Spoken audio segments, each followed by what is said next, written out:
What if?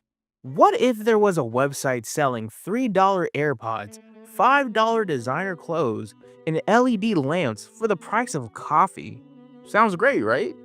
But what if I told you those $3 AirPods might cost you your data? Or worse?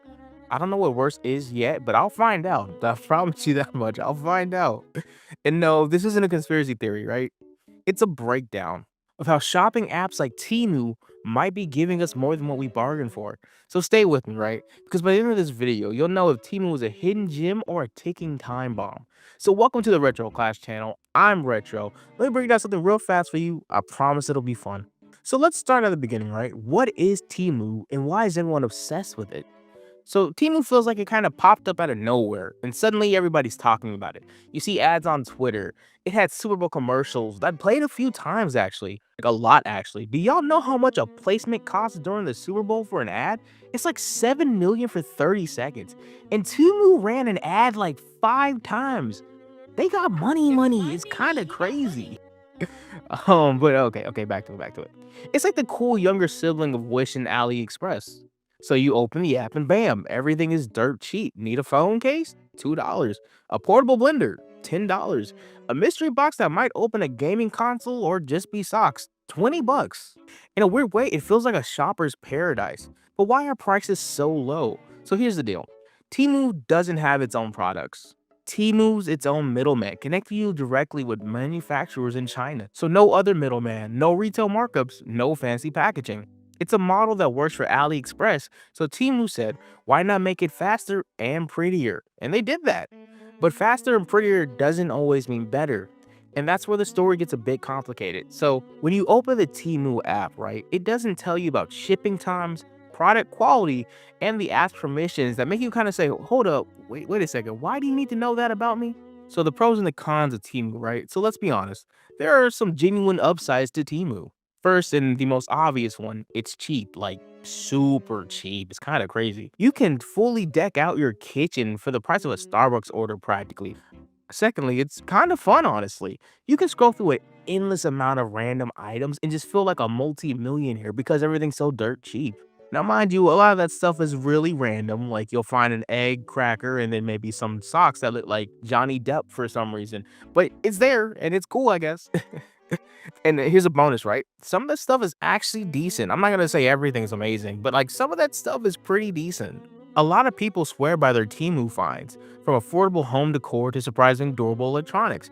I think a while ago, Linus Tech Tips actually did a video on building a PC from Temu parts, and it worked. I'm not gonna pretend like it was the greatest PC of all time, but he did build a PC from Temu. It's pretty cool. But here's the catch, right? Cheap doesn't always mean cheerful, because when you pay $3 for wireless earbuds, you might get something that sounds like it was made in 1929. And if I didn't know any better, I probably feel like that sounds like something a little bit Great Depression-y. Just, I'm just saying.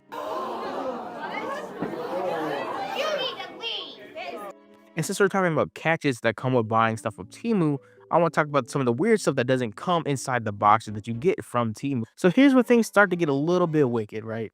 When you download the Temu app, it has a lot of permissions, like a lot. From location data, phone contacts, device information, you name it, they have probably asked for it. And I can already hear you, Retro, don't all apps ask for stuff like that? Yes, they do, but here's the thing. Temu takes it to another level. According to some cybersecurity experts, some shopping apps like this have been linked to concerning data practices. Your information doesn't just stay with Temu. It could be shared with advertisers, third parties, and even to create digital profiles of you. That $3 LED lamp, it might not be worth handing over your data. If you've been on this channel for a while, you should be able to tell I'm a big advocate for people being able to keep their own data for themselves and not for companies to harvest it and sell data so they can market to you better. I feel like that's scummy and that's something we should more talk about as a society, but we'll get there at some point, hopefully. So now let's talk about what you actually get when you buy from Temu. So the product quality, the good, the bad, and slightly the hilarious. Sometimes it's a steal, right? That $5 blanket, cozy and warm. Those $10 sneakers, surprisingly stylish. Okay, gonna cut it right here real fast. So, if you get those sneakers, do not tell anyone you got those sneakers. Hide any indication that they are knockoffs. Because when I was younger, I got made fun of for having two-striped Adidas. I would not wish that on anybody in the world. I got fired up for an entire summer because of it. Please, if you're buying knockoffs, be smart about it. Okay, back to the video. I got made fun of so much. But sometimes, even when you buy from Temu, it's a bit of a gamble. One reviewer bought a luxury sweater and got something that looked more like a stylish dish rag. And other people have recorded buying headphones and only for them to arrive in pieces with instructions to build them yourself. That's kind of crazy if you really think about it. So it's not always that bad, right? But you definitely need to manage your expectation. There's a reason why these are super cheap items. Just keep that in mind when you purchase stuff. So with all this in mind, right? What's the long-term impact of stores like Temu? Because these cheap goods have a cost we don't always see, and it's not always with your credit card. Here's the part no one likes to talk about, right? Temu thrives off of mass production and overconsumption. That means more waste, more pollution, more strain on the workers making these products. According to a study by the Ellen MacArthur Foundation, fast fashion and cheap goods contribute to about 10% of global carbon emissions. You know how crazy that is to be 10% of something that's polluting the entire planet? That's so insane if you really just kind of think about it. And let's not forget about labor practices. When something costs $1, you gotta ask who's making it and how much they're actually getting paid. I'm gonna just peel back the curtain on that real fast. If you're doing anything that costs $1 work-wise, you're not making a lot of money. We all know this. It's just something we don't like to talk about. It's not just about your wallet, it's about the bigger picture and everyone involved making this picture that is literally quite toxic and bad for everyone involved working-wise. So here it is, right? Is Temu worth it? I'm gonna honestly say Temu actually isn't that bad. I know, crazy, right? Who would have thought? What? It's not actually that bad. It's not great, but it's actually not that bad. Okay.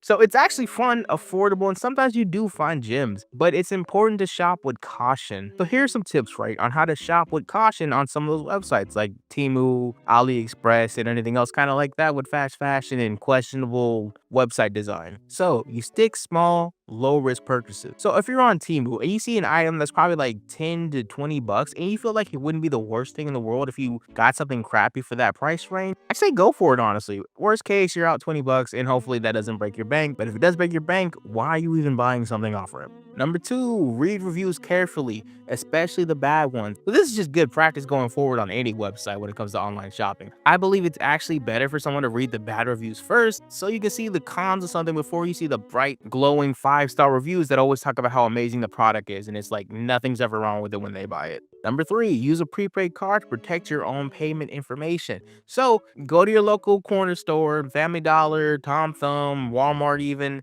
and buy your little Visa prepaid card. Load it up with enough money as you feel like you need to buy the product, and then, buy it from there. So even if you feel like it's kind of questionable, it will get like traced back to your own credit information. So it's like, oh no, I lost the $50 I loaded in this preload card. That sucks, but it could have been a lot worse. And the final one, the most important one, the one that no one ever thinks about, deleting the app.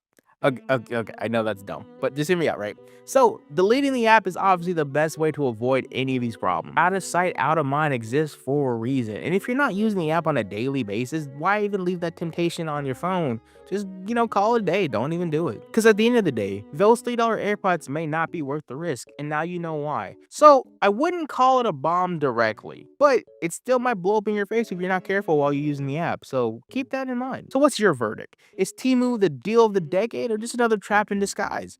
Let me know in the comments. And if you've ever bought something off Temu, and I mean something wild, not like something generic or like some socks or something, but I need to know if you ever bought something really crazy about Temu, let me hear about it. I love to talk about it. So thank you for getting this far if you did. Like and subscribe and all the other fun stuff. And I'll see you in the next one. So, ramble. This is the part of the video where I like to ramble, but why I did this. One of my friends is a maker, right? He loves to make stuff, and he uses AliExpress a lot to make stuff because he's making on a budget. Understandable. It's very expensive to be a creative nowadays, and it doesn't pay as well to be the creative. So he's kind of found the loophole, and he's going to AliExpress and Temu to get the stuff he needs. And normally it looks really great. Like sometimes it's so good you couldn't even tell the difference. But other times, you could definitely tell the difference that is definitely some third-party material. And don't get me wrong, that dude's fantastic. He'll make it work. He can make a diamond out of some gum somehow. I don't know why. He's very talented. But I just kind of want to talk about that, how I'm like, ugh, I wouldn't personally use Temu if I didn't have to.